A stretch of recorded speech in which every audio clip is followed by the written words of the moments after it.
me break the cycle of intro bits to point something out straight away. Something I'm sure all of you have also noticed lately. The fact that this ain't even the first time Robotus can be asked for the intro and lazily justifies it? That too. But what I mean is, look around you girls. Don't you find it at all questionable how it is the middle of December and it's like 75 degrees out? Not really. I mean, the weather has been fucked for years now. That's nothing new. Still, I get what she's saying.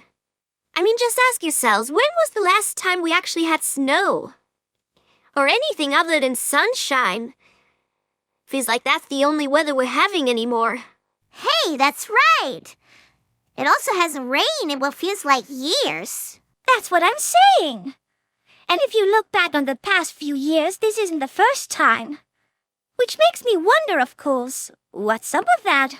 Now, I wouldn't go jumping to conclusions here. Like Fluttershy said, the weather in Equestria has always been pretty messy. Even back in our show. In Season 1, we had the episode about winter wrap-up, and like the second episode after that, suddenly it's the falling of the leaves. Maybe the other Pegasi just got lazy. Hey, what's that supposed to mean? Well, don't y'all make the weather? No. Okay, look, I know it's what the show established, but come on. Ponies making the weather themselves? That's just ridiculous.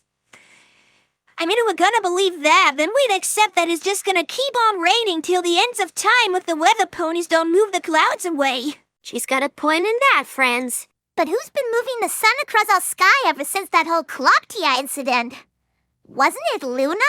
Why, yes, of course it's Luna. Who else is left to take care of that now? Me? Like hell. Wait, now you got me confused.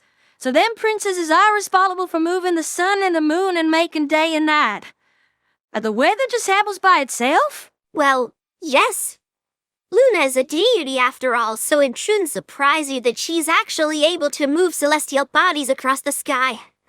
At that same kind of power in the hooves of every ordinary Pegasus? Elise. You know, I was going to mention how you would have contradicted yourself compared to events in the past, like for example that solar eclipse Luna did once. But you did catch yourself in time and concretized what you meant. Aldous basically just missed that the weather in Equestria is influenced just like weather in the human world. Meteorological shit and stuff. And as for the thing about the episodes, that was just the order in which it aired. But if you remember, between the recordings of the two, an appropriate amount of months had passed. Oh yeah, right. Okay, so I guess that makes sense now. Well, still, it's kind of bumming, ain't it? This explanation is disappointingly boring. But we still haven't figured out why it's never snowing or raining anymore. If our weather's supposed to be like real world weather, then why is it doing that? Are we also affected by global warming? Don't be ridiculous. There's enough people convinced that global warming doesn't exist in the real world, so it definitely doesn't in ours. I don't know, I wouldn't be so sure about that. I don't want to get at anything here, but when I recently took that trip to the Crystal Empire to help your brother, I couldn't help but notice how much less Arctic it looked there. I think the ice and snow around the Empire were melting, which would not only affect the Crystal Ponies, but also the Yaks even further up. I mean, their entire culture is centered around the cold climate. Not an entirely unjustified concern. Say, Twilight, as a princess, do you maybe know about anything concerning that? Any distress calls from Yakistan? By asking me that, do I look like I'm in Canada often? I got no fucking clue what's happening in Equestria's government right now. But since I left it all to Luna, I don't think there's anything to worry about.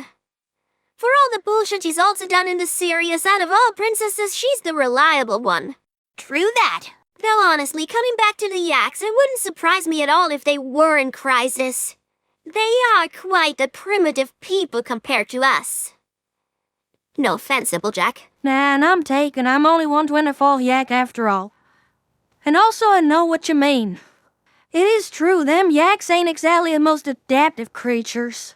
You think they're also gonna die out like the bisons? No, I wouldn't go that far, but there might be some decimation.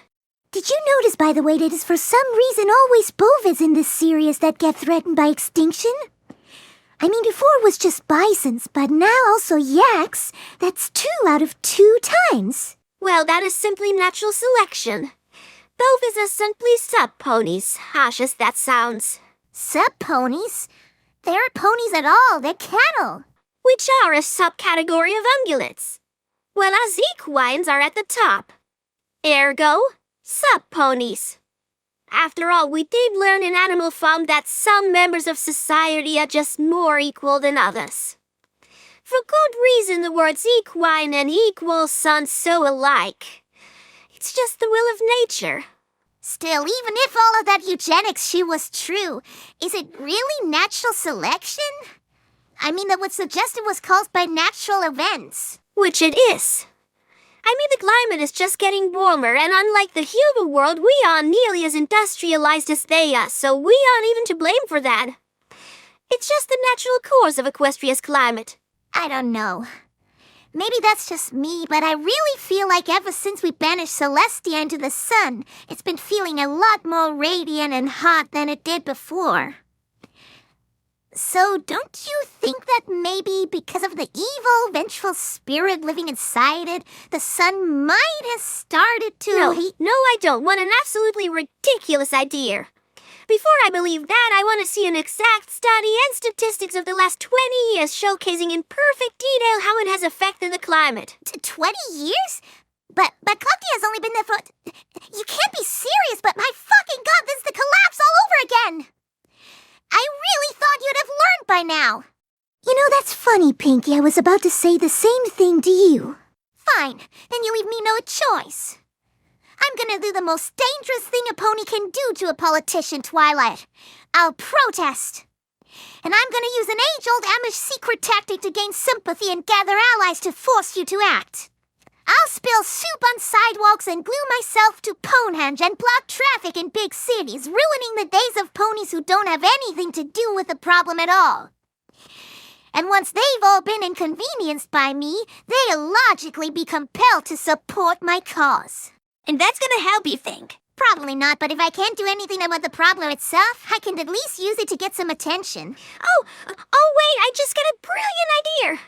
What is probably actually gonna help the situation? Wow, that's a new one. I know, right? But I just remembered that silly spell Starlight created a while back.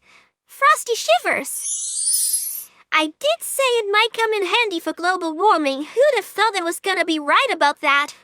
If we can get enough unicorns to say those enchanted words, Equestria's gonna cool down again. Oh, I see what you mean. How many unicorns are we talking here? Probably every single one is all of Equestria. And it won't be enough to just do it one time. It needs to be a cumulative process. Okay, and how are you going to accomplish that? Well, that's rather simple. I just make use of my royal powers and decree that from now on, Frosty Shivers is an official housewarming greeting that each year every pony's gonna say to each other. It's gonna be exactly like how in the real world some places change Merry Christmas to Happy Holidays to be more inclusive. Housewarming is a pony-exclusive fest after all, so maybe we just rename the entire thing to Frosty Shivers. Alrighty then, I guess that's good enough a reason. Can I just say how impressed and happy I am that you actually went and solved the new problem immediately? I never thought I'd see the day, Twilight. Well, what can I say? Even I have my moments. Cool. And just like that, we solved global warming. Take a hinty, 20. It's really not that hard. Yeah. Idiots.